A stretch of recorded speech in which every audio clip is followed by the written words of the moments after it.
নমস্কাৰ স্বাগতম মিডিয়া 18 ষ্টুডিঅ'ত মৰস্মিতা গোস্বামী আৰম্ভণিত এক ব্ৰেকিং নিউজ আজি জেৰাৰ সন্মুখীন হ'ব এপিডিচিএল পৰীক্ষাৰ 15 গৰাকীকৈ প্ৰাৰ্থী মুখ্যমন্ত্ৰী তদাৰকী কুখে ধনৰ লেনদেনৰ তথ্য লাভ কৰিছিল এই 15 প্ৰাৰ্থীৰ 300 প্ৰাৰ্থীয়ে ধনৰ লেনদেন কৰাৰ তথ্য লাভ মুখ্যমন্ত্ৰী তদাৰকী কুখৰ প্ৰথম পৰ্যায়ত 124 প্ৰাৰ্থীলৈ সমন প্ৰেৰণ কৰিছিল তদাৰকী কুখে ইয়াৰে 15 জনক আজি জেৰা কৰিব মুখ্যমন্ত্ৰী তদাৰকী কুখে এপিডিচিএলৰ চাকৰি পাবলৈ দালালক ধন দিছিল এই প্ৰাৰ্থীকে গৰাকীয়ে দীপাংকৰ দিহিঙীয়া বাহিনীৰ সৈতে যোগাযোগত আছিল সেই সকল আৰু তেওঁলোকক ইতিমধ্যে চিনাক্ত কৰা হৈছে য'ত ইতিমধ্যে এপিডিচিএল পৰীক্ষাৰ 15 গৰাকী প্ৰাৰ্থী সন্মুখীন হ'ব জেৰাৰ মুখ্যমন্ত্ৰী তদাৰকী কুখে ধনৰ লেনদেনৰ তথ্য লাভ কৰিছে 15 গৰাকী প্ৰাৰ্থীৰ যিসকলে ইতিমধ্যে ধনৰ জৰিয়তে চাকৰি পোৱাৰ বাবে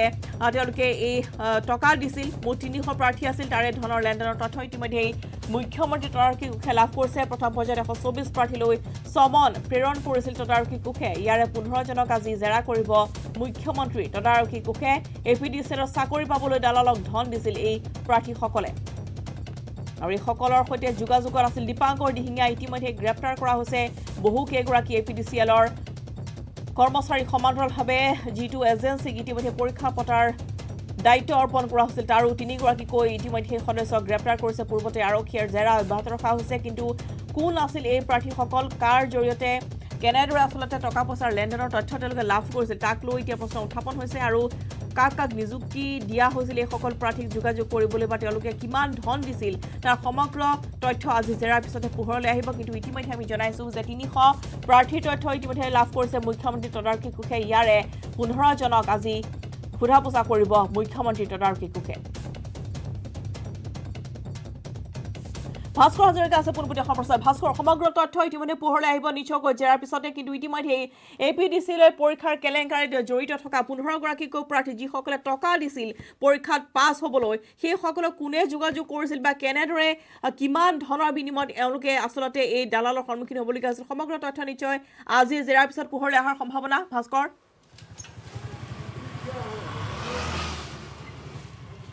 নিশ্চয় ৰশ্মিতা চাওক কাৰণ ইতিমধ্যে এটা আচলতে বিষয় উত্থাপিত হৈ আছিল যে যিসকল প্ৰাৰ্থীক ইতিমধ্যে জেৰা চলাইছে সেই প্ৰাৰ্থীসকলে 2 পৰা 3 লাখ টকা তেওঁলোকে যি উৎকোচ দিয়াৰ বুলি অভিযোগ উত্থাপিত হৈছিল সেয়া কিমান দূৰ সত্য সেয়া তদন্তত স্পষ্ট হ'ব আৰু আজিৰ দিনটো আটাইতকৈ ডাঙৰ খবৰটো যিহেতু এই মুহূৰ্তত এপিডিচিএল যি পৰীক্ষাৰ যি অৱতীৰ্ণ হোৱা যি পৰীক্ষাৰ্থী তাৰে আচলতে 15 জনকৈ পৰীক্ষাৰ্থীক আজি তেওঁলোকক সোধপোছৰ বাবে মাতা হৈছে আৰু প্ৰথমখন যি আচলতে নটিচ আছিলে বা যিখন তালিকা সেই তালিকাখন ইতিমধ্যে সাজু কৰি তুলিছে প্ৰায় 128 গৰাকীকৈ প্ৰাৰ্থী এখন তালিকা প্ৰথম অৱস্থাত তেওঁলোকে সাজু কৰি তুলিছে আৰু সেই প্ৰাৰ্থীসমূহ পৰ্যায়ক্ৰমে আচলতে সোধা পোছা কৰা হ'ব তেওঁলোকে সেই ধনৰ লেনদেন কাৰ লগত কৰিছিল কেনেদৰে তেওঁলোকে সেই পৰীক্ষাত অৱতীৰ্ণ হৈছিল সেই সকলো দিশসমূহ চালি জাৰি চোৱা হ'ব এই মুহূৰ্তত ভিতৰত পিছফালে যিহেতু আচলতে যি মুখ্যমন্ত্ৰী তদাৰকীৰ কাৰ্যালয়ত ইতিমধ্যে 15 জনকৈ যি পৰীক্ষাৰ্থী তেওঁলোক উপস্থিত হৈছে আৰু তেওঁলোকক প্ৰতিজনকৈ সুকীয়া সোধপোছ কৰি থকা হৈছে আৰু ইতিমধ্যে সংবাদ মাধ্যমৰ আগত যিগৰাকী লজিক কলিতা তেওঁ ইতিমধ্যে আচলতে বাইটত এটা স্পষ্ট কৰিছে ইয়াত 300 জনকৈ পৰীক্ষাৰ্থী যিহেতু অৱতীৰ্ণ হৈছিল তেওঁলোকে সকলোকে আচলতে ইয়াত নজৰত ৰাখিব আৰু প্ৰথম যিখন তেওঁলোকে তালিকা প্ৰস্তুত কৰিছে সেই তালিকাৰ পৰ্যায়ক্ৰমে তেওঁলোকে সোধা পোছা কৰা হ'ব প্ৰয়োজনত যদি তেওঁলোকে সন্দেহ পায় বা তেওঁলোকৰ যদি কোনো হয় তেওঁলোকে হয়তো গ্ৰেপ্তাৰো কৰিব পাৰে গতিকে সেয়া আমি কিছু সময়ৰ পাছত আমি জানিবলৈ চেষ্টা কৰি দেখিব পাৰোঁ যিহেতু সোধপোছ চলি থকা হৈছে আৰু কাৰ জৰিয়তে এই ধৰণৰ লেনদেন হৈছে সেয়া সকলো কিন্তু পৰৱৰ্তী স্পষ্ট হ'ব ৰশ্মিতা নিশ্চয়কৈ আৰু আচলতে 300 গৰাকী প্ৰাৰ্থীৰ তথ্য ইতিমধ্যে তেওঁলোকে লাভ কৰিছে গতিকে সমগ্ৰ অসমৰে উত্তৰ বা 300 প্ৰাৰ্থীৰ তথ্য ইতিমধ্যে লাভ কৰা গৈছে গতিকে ক'ৰ আছিলে প্ৰাৰ্থীসকল বা তেওঁলোকক কেতিয়া জেৰালৈ অনা হ'ব এই সন্দৰ্ভত কিবা জানিব পৰা গৈছে নেকি মই ইতিমধ্যে কৈছোঁ যিহেতু এখন প্ৰথম পৰ্যায়ত 124 গৰাকী প্ৰাৰ্থী এখন তালিকা প্ৰস্তুত কৰা হৈছে আজি প্ৰথম দিনত 15 গৰাকী প্ৰাৰ্থীক মতা হৈছে আৰু 15 গৰাকী প্ৰাৰ্থী ইতিমধ্যে আহি তেওঁলোকে ইয়াত উপস্থিত হৈছে আৰু বহুকেইজন ইতিমধ্যে যি তেওঁলোকক সোধপোছ কৰা অন্তত তেওঁলোকক যাবলৈ দিয়া হৈছে আৰু বহুকেইজন এতিয়াও ভিতৰত আছে তেওঁলোকক সোধা পোছা কৰি থকা হৈছে আৰু ইতিমধ্যে মই কৈছোঁ তেওঁলোকক মূল উৎস লাগে যে তেওঁলোকে ধন কাক দিছিলে কেনেদৰে তেওঁলোকে পৰীক্ষাত অৱতীৰ্ণ হৈছিল কাৰ জৰিয়তে তেওঁলোকে এই যি আচলতে এপিডিচিএলত পৰীক্ষাৰ ধনৰ জৰিয়তে আচলতে তেওঁলোকে চাকৰি ল'ব চেষ্টা কৰিছিলে সেই সকলোবোৰ চালি জাৰি চাই থকা হৈছে আৰু প্ৰয়োজনত তেওঁলোকক হয়তো গ্ৰেপ্তাৰ কৰিব পাৰে আৰু পৰ্যায়ক্ৰমে এই যি তদন্ত প্ৰক্ৰিয়া সেয়া আগবাঢ়ি যাব ৰশ্মিতা নমস্কাৰ ধন্যবাদ জনাইছোঁ আপোনালৈ আৰু নিচকৈ এতিয়া বিশেষ ক'ব নোৱাৰি আচলতে কাক কিমান ধৰণ তেওঁলোকে যোগান ধৰিছিল যিহেতু আজি আছে তদাৰকী সুখে আজি তেওঁলোকক জেৰা চলাব জেৰা কৰাৰ অন্ততহে সমগ্ৰ তথ্য পোহৰলৈ আহিব কিন্তু APDCLৰ এই যি কেলেংকাৰী সেই তথ্য ইতিমধ্যেই পোহৰলৈ অহাৰ পিছতে সমগ্ৰ অসমতে চাঞ্চল্যৰ সৃষ্টি হৈছে যিহেতু APDCLত ইতিমধ্যে যাৰ আচলতে সমগ্ৰ পৰীক্ষাৰ দায়িত্ব আছিল সেই এজেঞ্চিটোৰ বহুকেইগৰাকী কৰ্মচাৰী ইতিমধ্যে আৰক্ষী জালত পৰিছে সমান্তৰালভাৱে দীপাংকৰ দিহিঙীয়া যিগৰাকী APDCLৰ OSD আছিল তেওঁ ইতিমধ্যে জালত পৰিছে আৰু তেওঁৰ যিসমূহ তথ্য আছিল বা যিসমূহ তেওঁলোকে ধন লাভ কৰিছিল বিভিন্ন প্ৰাৰ্থীৰ সৈতে গতিকে তেওঁলোকক কোনে যোগাযোগ কৰিছিল কাৰ কাৰ প্ৰৰোচনাত পৰি এই প্ৰাৰ্থীসকলে টকা দিছিল বা কিমানকৈ এটা চাকৰি বিনিময়ত তেওঁলোকে কিমান ধন দিবলগীয়া হৈছিল কাক দিছিল সেই সমগ্ৰ তথ্য নিচকৈ এই জেৰাৰ পিছত পোহৰলৈ অহাৰ আছে সম্ভাৱনা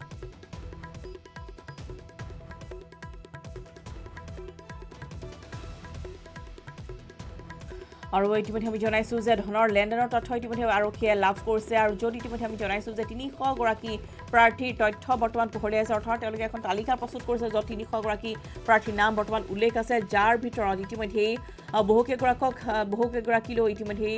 সমন জাৰি কৰা হৈছে 300 গৰাকীৰ ভিতৰত 124 প্ৰাৰ্থীলৈ সমন জাৰি কৰিছে তদাৰকী কোষে ইয়াৰে 15 গৰাকীক আজি জেৰা চলাব আৰু এই জেৰাৰ অন্তত পোহৰলৈ আহিব যে কিমান ধন তেওঁলোকে আদায় দিছিল বা তেওঁলোক প্ৰকৃততে দোষী হয় নে নহয় APDCLৰ চাকৰি পাবলৈ কোন দালালক কিমান ধন দিছিল এই সকল প্ৰাৰ্থী সেয়া নিচকৈ অনুসন্ধানৰ অন্তত পোহৰলৈ অহাৰ সম্ভাৱনা আছে ইভ্যালুয়েশন কমিটিৰ মেম্বাৰসকলকো মাতা হৈছে লগতে ক্যান্ডিডেট 15 জনক মাতা হৈছে টোটাল কিমান ক্যান্ডিডেট টোটাল আমি ফাৰ্স্ট ব্যাচত 124 গৰাকী মাতিম মানে পাৰ ডে আমি 10ৰ পৰা 15 জনলৈকে মাতিম হ'ব পাৰে এতিয়া আমি ইনভেষ্টিগেশ্যনত গম পালে আগলৈকে আমি আগুৱাই যাম আৰু বিশ্বজিৎ গগৈ আজিলৈকে অহা নাই তেওঁ এতিয়া তাৰমানে ইয়াত চাকৰি ৰিজাইন দি IOCত গৈছে তেওঁক মাতা হৈছে আহিব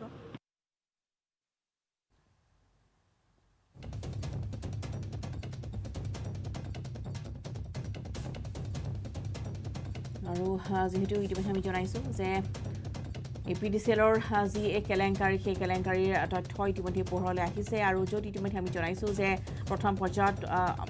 124 গৰাকী প্ৰাৰ্থীলৈ সমন জাৰি কৰিছে তদাৰকী কোষে ইয়াৰে 15 জনক আজি মুখ্যমন্ত্ৰী তদাৰকী কোষে জেৰা কৰিব APDCLৰ চাকৰি পাবলৈ দালালক ধন দিছিল এই সকল প্ৰাৰ্থীয়ে দীপাংকৰ দিহিঙীয়া বাহিনীৰ সৈতে যোগাযোগত আছিল এইসকল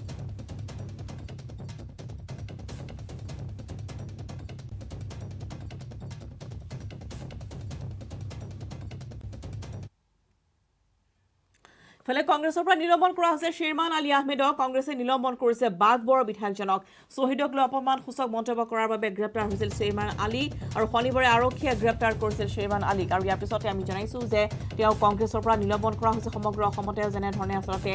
বিৰূপ প্ৰভাৱ পৰিছিল আৰু বিশেষকৈ কংগ্ৰেছত ইতিমধ্যে যেনেধৰণৰ দেখিবলৈ পোৱা গৈছে যে সংঘাতৰ সৃষ্টি হৈছিল শ্বেৰমান আলীৰ যি বিতৰ্কিত মন্তব্য আৰু আগন্তুক নিৰ্বাচনৰ প্ৰতি লক্ষ্য ৰাখি ইতিমধ্যে কংগ্ৰেছে সিদ্ধান্ত গ্ৰহণ কৰিছে শ্বেৰমান আলীক আহমেদক কংগ্ৰেছৰ পৰা ইতিমধ্যে নিলম্বন কৰা হৈছে শহীদক লৈ তেওঁ যি বিতৰ্কিত যি অপমানসূচক যি তাচ্ছিল্যসূচক মন্তব্য আগবঢ়াইছিল তাৰ বাবে ইতিমধ্যে শ্বেৰমান আলী আহমেদক নিলম্বন কৰিছে কংগ্ৰেছে ইতিমধ্যে আৰক্ষীয়ে গ্ৰেপ্তাৰ কৰিছে শ্বেৰমান আলীক দুদিনৰ আৰক্ষী জিম্মালৈ তেওঁক প্ৰেৰণ কৰা হৈছে কাৰো কথা শুনি চেয়াৰমেনৰ বিৰুদ্ধে শাস্তি পাবলৈ ব্যৱস্থা লোৱা নাই প্ৰথম দিনাখনেই মই কংগ্ৰেছ সভানেত্ৰী সোনিয়া গান্ধী ডাঙৰীক লগ কৰাৰ পাছত মই ঘোষণা কৰিছিলোঁ যে ডিচিপ্লিনৰ ক্ষেত্ৰত জিৰ' টলাৰেঞ্চ শূন্য সহনশীলতা আগতো চেয়াৰমেনে বহুত ভুল কৰিছে তেতিয়া আমাৰ দলে চকুমুদাক তুলি ভাও ধৰি আছিল আমি চকুমুদাক তুলি ভাও ধৰি থকা নাই চেয়াৰমেনে ইয়াতকৈ অসমীয়া অপৰাধ কৰিছিলে সেই অপৰাধৰ সময়ত যদি দণ্ড বিয়া হ'লহেঁতেন হয়তো আজি চেয়াৰমেনে এই ভুলটো নকৰিলেহেঁতেন চেয়াৰমেনক আমি এইকাৰণে ভুল বুলি কৈছোঁ যে যি শ্বহীদৰ সম্পৰ্কত তেওঁ অৱমাননাসূচক মন্তব্য কৰিছে এই অসম চুক্তিখনৰ স্বাক্ষৰকাৰী আমিও আমাৰ নেতা অল ইণ্ডিয়া কংগ্ৰেছ কমিটিৰ সভাপতি তদানীন্তন প্ৰধানমন্ত্ৰী ৰাজীৱ গান্ধী ডাঙৰীয়াই অসম চুক্তি স্বাক্ষৰ কৰিছিল এতিয়া অসম চুক্তি স্বাক্ষৰকাৰী হিচাপে আমাৰ ৰাজীৱ গান্ধী ডাঙৰীয়াই যিখন চুক্তি সেই চুক্তিখনৰ আধাৰত বা অসম চুক্তিত য'ত 855 জন শ্বহীদে আত্মবলিদান দিছিলে তাক আমি শ্বহীদ হিচাপে মানি লৈছোঁ আমি এবাৰ শ্বহীদ হিচাপে চুক্তিত স্বাক্ষৰকাৰী মানি লোৱাৰ পাছত কংগ্ৰেছ দলৰ কোনোবা ব্যক্তিয়ে শ্বহীদক বেয়া কথা ক'ব সেইটো আমি কেতিয়াও সহ্য নকৰোঁ সেইটো আমাক কোনো নীতি শিক্ষা দিব নালাগে আমাৰ নীতি স্পষ্ট চাওক কংগ্ৰেছ হিচাপে চাইছোঁ আৰু এজন অসমৰ সন্তান হিচাপে চাইছোঁ এজন অসমীয়া হিচাপে আমি অসম চুক্তিক সদায় সন্মান কৰোঁ এজন অসমৰ সন্তান হিচাপে অসম আন্দোলনৰ লগত ময়ো জড়িত আছিলোঁ অসম আন্দোলনৰ শ্বহীদ ময়ো মোৰ কান্ধত লৈছিলোঁ গতিকে মই অসম আন্দোলনৰ শ্বহীদৰ কথা যেতিয়া আহে তেতিয়া মোৰ বুকুৰো তেজ উঠলি উঠে। মই কংগ্ৰেছৰ বৰঘৰত থাকিব পাৰোঁ, কিন্তু মই অসমীয়া সন্তান নহয়, এই কথা যদি কোনোবাই ভাবে এইটো ভুল কৰা হ'ব। অসম আন্দোলনৰ শ্বহীদ কাণত লোৱা ভূপেন বৰা নহয়। চাওক, এবাৰ ভুল কৰিলে ভুল, দুবাৰ ভুল কৰিলে ভুল, তিনিবাৰ ভুল কৰিলে মূৰ্খামি। ভুল কৰি থকাৰ পাছত যেতিয়া ভুল শুধৰাবৰ কাৰণে দলে প্ৰচেষ্টা নল'ব তেতিয়াতো মূৰ্খামি কৰিব। আৰু চাওক, আমি 1 মিনিটো দেৰি কৰা নাই। যেতিয়াই এনেকৈ আমি শুনা পাইছোঁ, যেতিয়া অসমৰ ৰাইজৰ আৱেগ অনুভূতি লৈ যেনেকৈ এনেকৈ ষ্টেটমেণ্ট আহি পৰিছে, তেতিয়া আমি এটা কথা আমি তৎক্ষণাত আমি হেৰি কৰিছোঁ, চকচ কৰিছোঁ। 3 দিন সম্পূৰ্ণ হোৱাৰ লগে লগে আজি ৰাতিপুৱা একদম পোনে আমি আপোনালোকে হয়তো বা অৰ্ডাৰটো পাইছে, আমি তেওঁক ছাছপেণ্ড কৰিছোঁ। ইতিমধ্যে আমি সিদ্ধান্ত লৈছোঁ যে আমাৰ 2011 পৰা 2016 বা 17-18 যদি চাই তেনেহ'লে চাব যে আমাৰ পাৰ্টিৰ মাজত বহুতখিনি ইনডিচিপ্লিন হৈ আছিল। আৰু কোনোবা ইফালে কথা কয়, কোনোবা বাফালে কথা কয়, মানে এটা বিশ্ব এটা পৰিৱেশ সৃষ্টি হৈছিল। তো আমি ইতিমধ্যে ভূপেন বৰা ডাঙৰীয়া আমাৰ প্ৰেচিডেণ্ট হোৱাৰ পিছতে আমাৰ পাৰ্টি এটা ষ্ট্ৰীম লাইনত আহিছে। ইতিমধ্যে আমি দেখাই দিছোঁ যে কোনোবা যদি পাৰ্টি লাইনত বাহিৰত যাই কিনে কথা বাৰ্তা কয়, যদি ভূপেন বৰা ডাঙৰীয়াই চেয়াৰমান আলীক বহিষ্কাৰ কৰাৰ সাহস গোটাব নোৱাৰিলে। আমি দেখা পাওঁ যে চাকৰিৰ যদি কাৰোবাক ছাছপেণ্ড কৰা হয়, ছাছপেণ্ড কৰিলে অলপ দিন পাছত চাকৰিটো আকৌ ঘূৰাই পায়, কিন্তু যদি টাৰ্মিনেট কৰে মানুহজনে আৰু চাকৰিটো জীৱনলৈকে ঘূৰাই নাপায়। চেয়াৰমান আলী ডাঙৰীয়াই যিটো কাম কৰিছিল সেইটো অক্ষমনীয় অপৰাধ, গতিকে বহিষ্কাৰহে তেওঁৰ উপযুক্ত শাস্তি আছিল। তেওঁলোকক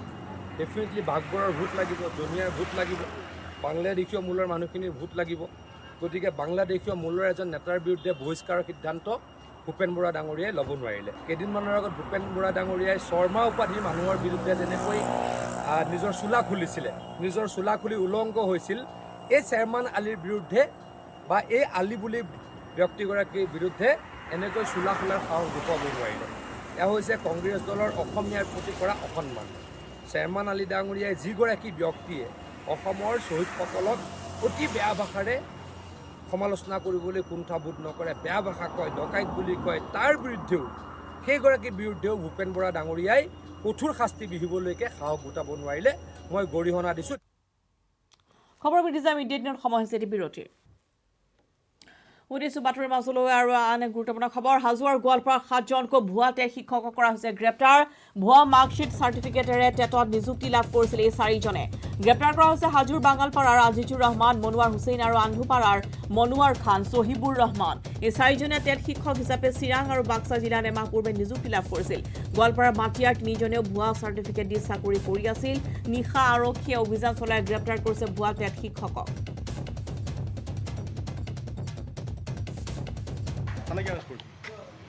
চাকৰিৰ কাৰণে। চাকৰি মানে মাষ্টাৰ চাকৰি। মাছৰ চাকৰি, ভুৱা ডকুমেণ্ট চাকৰি কৰি আছে নেকি? ষ্টেটৰ হেৰি কাৰণে। কেইবাটাও চৰকাৰী কাৰ্যসূচীলৈ শদিয়াত উপস্থিত মুখ্যমন্ত্ৰী ডক্টৰ হিমন্ত বিশ্ব শৰ্মা। প্ৰথমে বৰগড়াত এটা বিদ্যুৎ উপকেন্দ্ৰ উদ্বোধন কৰে মুখ্যমন্ত্ৰীয়ে। চাপাখোৱা ৰাজহুৱা খেলপথাৰত ভূমিহীন লোকক ভূমিপট্টা বিতৰণ কাৰ্যসূচীতো ভাগ ল'ব মুখ্যমন্ত্ৰীগৰাকীয়ে। মই জনাইছোঁ কেইবাটাও কাৰ্যসূচীলৈ ইতিমধ্যে শদিয়াত উপস্থিত হৈছেগৈ মুখ্যমন্ত্ৰী ডক্টৰ হিমন্ত বিশ্ব শৰ্মা। প্ৰথমে বৰগড়াত এটা বিদ্যুৎ উপকেন্দ্ৰ উদ্বোধন কৰিব মুখ্যমন্ত্ৰীগৰাকীয়ে। চাপাখোৱাৰ ৰাজহুৱা খেলপথাৰত ভূমিহীন লোকক ভূমিপট্টা বিতৰণ কাৰ্যসূচীতো অংশগ্ৰহণ কৰিব। অৰুণাচলৰ পৰা বিভিন্ন সাব ষ্টেচনৰে সৈতে ভ্ৰমণ কৰি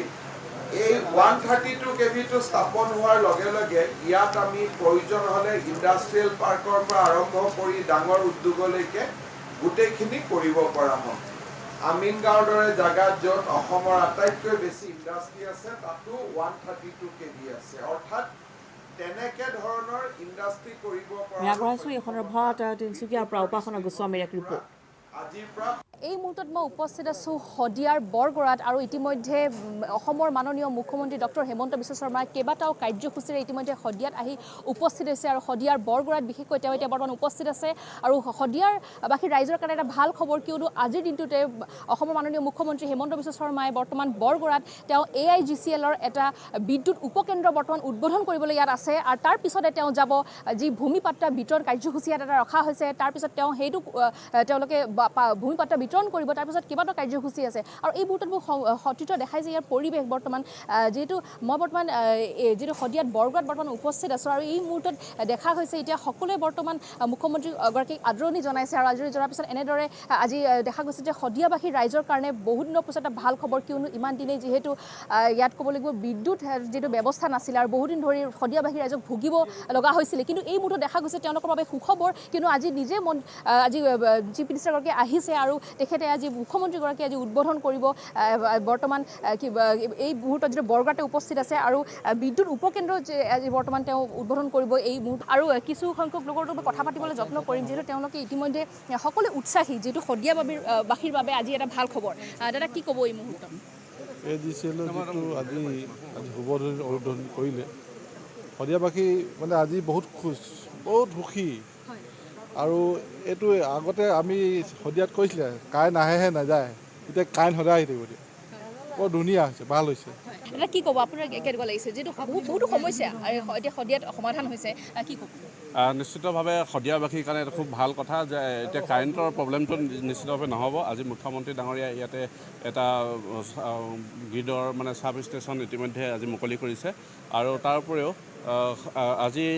যি হ'ল শদিয়া অঞ্চলৰ খিলঞ্জীয়া মানুহক যিটো পতা প্ৰদানৰ ক্ষেত্ৰতো মুখ্যমন্ত্ৰীয়ে আজি আনুষ্ঠানিক প্ৰদান কৰিব গতিকে শদিয়াবাসী বা গোটেই অসমৰ কাৰণে এটা খুব ভাল কথা হৈছে যে এটা সময়ত শদিয়াৰ যিটো ধাৰণা আছিল মানুহৰ সেই ধাৰণাটো সম্পূৰ্ণ পৰিৱৰ্তন হৈছে ধন্যবাদ হয় নিশ্চয়কৈ আজি এটা ভাল খবৰ শদিয়াবাসী ৰাইজৰ বাবে যিহেতু যিটো বাইদেউগৰাকী আছে তেওঁ নিশ্চয় শদিয়াৰ হ'ব তেখেতে সুধিম বাইদেউ কেনেকুৱা লাগিছে খুব ভাল লাগিছে অত্যন্ত সুখী হৈছোঁ আজি কাৰণ আজি স্বাধীনতাৰ পিছৰ পৰা আমাৰ যিটো দুটা সমস্যা ডাঙৰ সমস্যা এটা হ'ল মাটিৰ পটা সমস্যা আৰু বিজুলী বাতি বিশেষকৈ আজি ডিজিটেলাইজ যুগত আমি এদিনত 3 দিন যদি কাৰেণ্ট পাইছোঁ 2 দিন পাইছোঁ আমি 15 দিন 10 দিনলৈকে নাপাওঁ কাৰেণ্ট নাথাকে গতিকে আজিৰ পৰা নিশ্চয় আমাৰ এইটো এই অন্ধকাৰ আমাৰ দূৰ হ'ব পোহৰ হ'ব গতিকে আমি অত্যন্ত সুখী হৈছোঁ আজি সকলোৰে মনৰ ভাৱ সকলোৱে সুখী কিয়নো আজি ইতিমধ্যে কেইবাটাও কাৰ্যসূচী ইতিমধ্যে ইয়াত আছে আৰু তেওঁলোকে জনাইছে যে শদিয়াবাসী ৰাইজ বিশেষকৈ তেওঁলোকে যিটো বিদ্যুতৰ বাবে তেওঁলোকে বহুত দিনৰ পৰা জ্বালা যন্ত্ৰণা ভুগি আছিলে আৰু সেই সমস্যা এতিয়া সমাধান হ'ব তাৰ লগতে ভূমি পট্টা বিতৰণ যেনে পোনপ্ৰথমবাৰৰ বাবে এইবাৰ শদিয়াত হ'ব আৰু তাৰ বাবে আৰু তিনিচুকীয়াৰ লিডুত শুকান মাছ ব্যৱসায়ীৰ ঘৰত উদ্ধাৰ কৰা হৈছে 47,50,000 টকা লিডু বজাৰৰ জগদীশ চৌহান নামৰ লোকজনৰ ঘৰত উদ্ধাৰ কৰা হৈছে টকাখিনি অসম ৰাইফলছ আৰু আৰক্ষীৰ অভিযানত উদ্ধাৰ কৰা হৈছে 47,50,000 টকা ড্ৰাগছ আৰু অস্ত্ৰ শস্ত্ৰ সৰবৰাহত জড়িত থকাৰ সন্দেহত চলোৱা অভিযানত উদ্ধাৰ কৰা হৈছে বৃহৎ পৰিমাণৰ টকাখিনি ধন্যবাদ জনাইছোঁ তিনিচুকীয়াৰ লিডুত শুকান মাছ ব্যৱসায়ীৰ ঘৰত উদ্ধাৰ কৰা হৈছে 47,50,000 টকা লিডু বজাৰৰ জগদীশ চৌহান নামৰ লোকজনৰ ঘৰত উদ্ধাৰ কৰা হৈছে টকাখিনি অসম ৰাইফলছ আৰু আৰক্ষীৰ অভিযানত উদ্ধাৰ কৰা হৈছে 47,50,000 টকা ড্ৰাগছ আৰু অস্ত্ৰ শস্ত্ৰ সৰবৰাহত জড়িত থকাৰ সন্দেহত চলোৱা অভিযানত উদ্ধাৰ কৰা হৈছে টকাখিনি चेकिंग हुआ कुछ नहीं मिला अच्छा उसके बाद हमारे पास में रुपया रहा रुपया ले गया कितना पैसा रुपया था रुपया रहा 47,50,000 क्या का पैसा था ये सब ये सुखना मछली बेचता रहा 52 से हम काम करके रखा रहा है 52 से हम काम करता है सुखना मछली के पैसा रखा रहा घर रोड बनाने के जागीर रोड से काम करता रहा जागीर रोड के महाजन के भी पैसा देना है इतना पैसा आप घर में रखा था हाँ इतना पैसा घर में रखा रहा घर बनाने का रहा क्यों रखा था घर बनाने के लिए ईटा उठा गिराया है थोड़ा अल्फा का साथ कुछ ताल्लुकात है ना ये सब अल्फा हमारा लगा नहीं है इसे कैसे अभियोग आया है कंप्लेन आया है ना हमारा लगा वो सुखना मछली के पैसा रहा जागीर रोड में बाकी भी है সাইবাবাৰ বচনৰ আধাৰত মানৱ সেৱাত ব্ৰতী শিৰডীৰ সাইবাবা ট্ৰাষ্ট বিগত বৰ্ষতো কৰোনা মহামাৰী মুখিমুৰ কৰিবলৈ শিৰডীৰ সাইবাবা ট্ৰাষ্টে 51 কোটি টকাৰ আৰ্থিক সাহায্য আগবঢ়াইছে আৰু এইবাৰো কৰোনাক পৰাভূত কৰিবলৈ ট্ৰাষ্টে কোভিড-19ৰ টিকাকৰণৰ বাবে ব্ৰতী হৈ আছে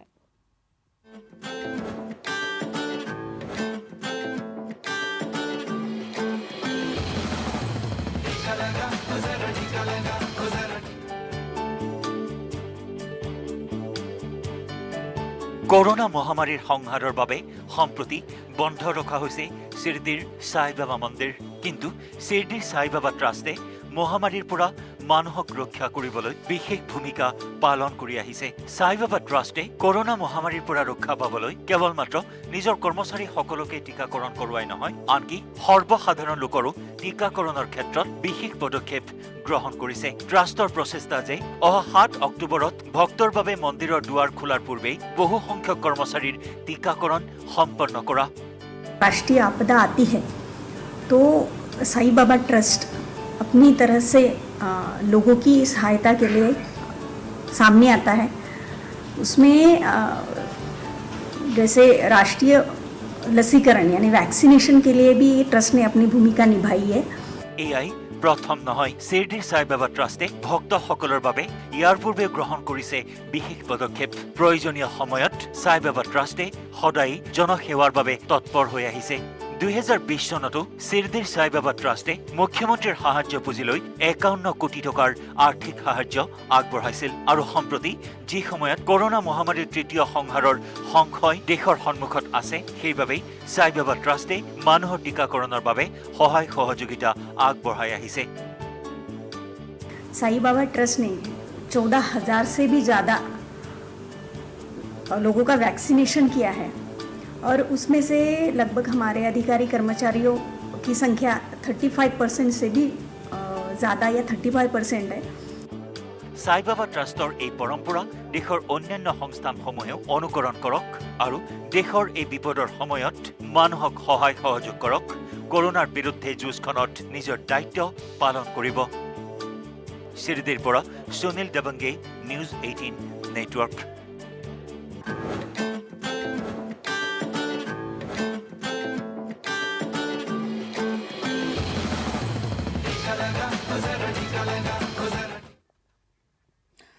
সমস্যা মিডিয়েটনৰ পৰা এতিয়া বিদায় লোৱাৰ। নমস্কাৰ। Wish you all the best.